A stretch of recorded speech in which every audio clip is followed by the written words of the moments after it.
So I recently caught wind that Chance the Rapper announced publicly his future divorce from his wife. And the first thing I thought selfishly is like, well, damn, now we're going to finally get a good Chance the Rapper album after all of these years. So nevertheless, I wanted to go through his actual announcement as well as to talk through some of the lessons for the MT Army. This was posted as a story to Chance the Rapper's Instagram, but it reads, after a period of separation, the two of us have arrived at the decision to part ways. We came to this decision amicably and with great gratitude for the time that we spent together. God has blessed us with two beautiful daughters who we will continue to raise together. We kindly ask for privacy and respect as we navigate this transition. I always find it interesting when you publicly announce something and then ask for privacy, but nevertheless, thank you, Chance and Kirsten. So after reading this particular message, I thought to myself, I saw this coming. And why is it that I say that? Well, if you look at Chance the Rapper's discography, you'll see this is around 2013 where I came to know Chance the Rapper. So he released Acid Rap in 2013, Coloring Brook in 2016. By the way, Acid Rap was crack cocaine. Like, amazing mixtape, I guess, technically, if you want to call it that.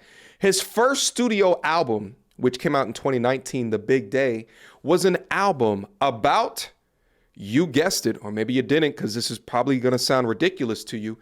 The album was about his future wife. And this album, titled The Big Day, was met with criticism around the globe. And this album came after having mixtape after mixtape of fantastic music, but it was met with a lot of criticism. You'll see right over here, I got a 2.5. But this album was met with a lot of criticism from his existing audience, which was predominantly male, with the album offering a much softer tone and appeal than his previous mixtapes. I was actually taking a look at an album review way back when it dropped 4 years ago, and you'll see some of the same sentiments. His divorce album gonna be a 10 out of 10. All good. When Chance makes My Beautiful Dark Twisted Divorce, it's gonna get a 6 out of 10. Chance is Married is the new Logic is biracial. After this, Chance's career would be turned upside down, and all started when he announced that he would be releasing his debut album once again, only now under the name The Big Day, an album that centered around his love and marriage for his wife, Kirsten Corley,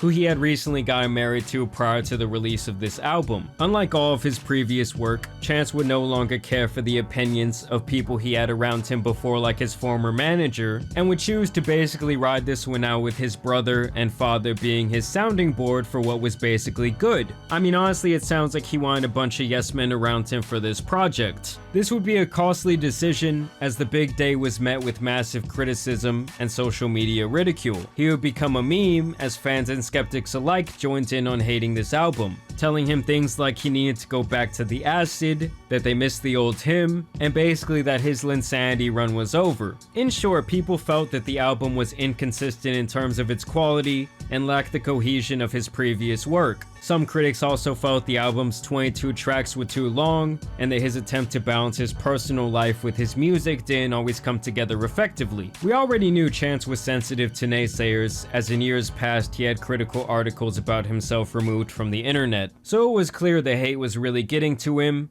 even going back and forth with a couple of random fans on Twitter in some very petty arguments. Even worse, Chance was then struggling to sell tickets to his Big Day tour, and eventually, after trying to downsize venues, canceled the tour altogether. This would be the beginning of his dissension, as soon he would find himself being sued by his former manager for millions of dollars, a man named Pat, who he said knew that The Big Day was going to be the biggest mistake of Chance's career. It was almost like overnight, his whole trajectory as an artist and potential icon changed. He went from being seen as the people's champ to the meme of the month. It got so bad that people were actually making parody tracks about the album. Oh, I love my wife. I love my wife. Let's go ride a bike with my wife. My wife's real young, my wife's real small. Let's go to the beach and play with a beach ball. Praise Jesus God and my wife. Let's go to the beach and ride a bike. Ooh, I love my wife. I love my wife. Ooh, I love my wife. All right. She is so fine. That's enough. All in all, let me summarize it like this.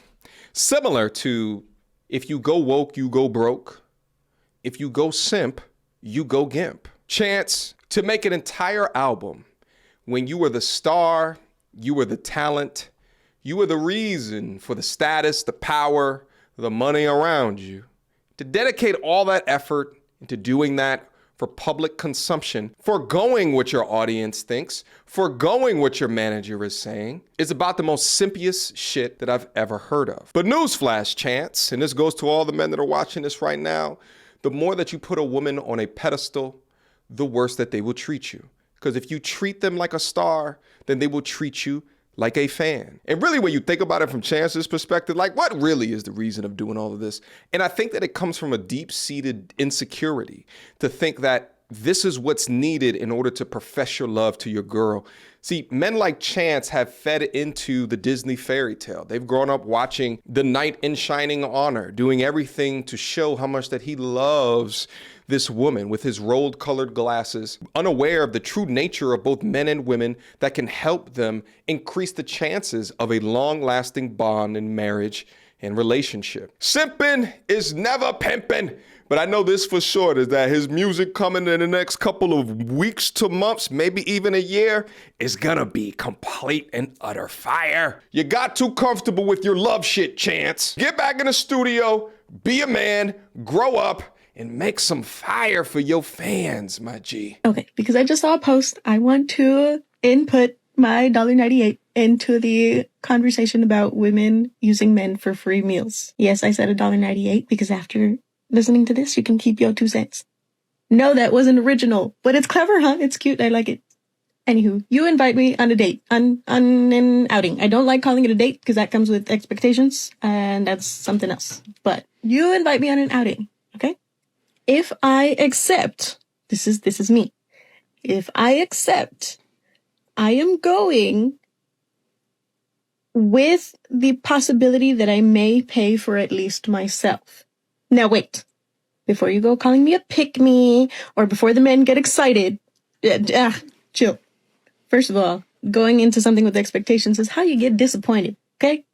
If I go with that expectation and you don't pay, I'm disappointed. If I don't go with that expectation and you pay, I'm pleasantly surprised. If I don't go with that expectation and you don't pay, I came prepared. Now, if I decline, which I will usually do prior to being out there, right? So it's not fucking weird. Sometimes I'm in a spot where I just don't want to spend money. Whether or not I've got it, whether or not I'm in a predicament, whatever, sometimes I just don't want to spend money. And I have this conversation with myself all the time. Because sometimes I really want fast food. I want something special, right? But you know what? Tenemos comida en la casa. So There's you're no food in my accepting for house. a free meal. I'm accepting because I'm down to hang out with you. And you want to go eat. So if you don't want to pay for both of us, then we'll hang out some other time when I feel like spending money. But for right now, tenemos comida en la casa. The worst thing that you can do as a young man is to try to listen to or make sense of the logic of some of these young modern women today. They make no sense and they're not trying to make sense, but they live in this air of lack of accountability, or they live in this air of complete and utter doublespeak. This doublespeak is egregious because you can't say on one side of the coin, I expect not to pay, and that you'd be appreciative if a man does, versus on the other side of the coin, that sometimes I just don't want to pay for anything, but yet I'm hungry, so I will utilize this guy who obviously wants to go on a date with me, but I'm just going to call it an outing in order to dodge and evade accountability, wherein in that guy's mind, he's trying to see what's up with you. You, my friend, are a foodie call extraordinaire, and men looking for anything else besides butt should avoid you like the plague. You think that you could be Keith Thurman? Now, let me tell you something. This female boxer keeps calling out this male boxer. Delusion. And she has 4 reasons why. Meet Clarissa Shields, a female boxing world champion who spars men. And for years, she's been calling out former unified welterweight world champion, Keith Thurman. Here's why. Number 1. Reason number 1, 2, and 3. because she wants to create controversy off of this because it is a W for her, even if she wins or loses, and it'll be a L for Keith Thurman, whether or not he wins or he loses against her. Number 2, she's a feminist. Number 3, she is unrealistic and delusional regarding her strength and her speed and her accuracy in comparison to a man. I mean, the list can go on and on and on, but let's see what she thinks. Keith Thurman is not that great of a boxer. Is he strong? What? Yes. Yes. But what else? Number 2. He ain't boxing 2 years. He about to fight March 30th against Tim Tszyu. Tim Tszyu finna knock Keith Thurman ass out. Both of them would knock you out, though. I'm bigger than Keith Thurman. Oh, God. I'm a woman, but I'm bigger. I'm longer. I got better skill. She even has a prediction on how she'd knock him out. How is he gonna take the punch that I give to him? Keith Thurman can't take his body shot. Is she delusional, or should they fight? Let us know below. I say give all of the strong, independent, masculine women out there that thinks that they are equal to a man of their opportunity for equal rights and lefts. So 100,000 women went on strike today in Iceland to demand gender equality. The entire population is 370,000. So over 25% of the population went on strike, and I have some crazy news for you. The economy did not come to a stop, and it continued as normal. The only memo I got was that HR departments were getting no complaints for the 24 hours that the women were on strike. I bet you there were less car accidents within that same time as well. And men were writing that they were really sorry women didn't get gender equality, but I heard one CEO said it was nice to finally get some done, end quote. Those are great numbers. I am astonished. You know what's so crazy is that I've never said this on my platform before, but I actually think women are treated better in Western society today than men. So it really just makes you think, what are they fighting for? Questions, comments, concerns. Y'all already know what to do. MediocreTourismReviews@gmail.com. Guys, tell me what you guys think about what you just saw here today. Leave some comments down below. Let's have a discussion about it, and I will see you soon. Last but not least, this video was first uploaded to my Patreon. Guys, if you support me and what I'm doing, come up there, subscribe to the Patreon so you can get this content earlier. Come support your boy. Until next time, YouTube. Peace!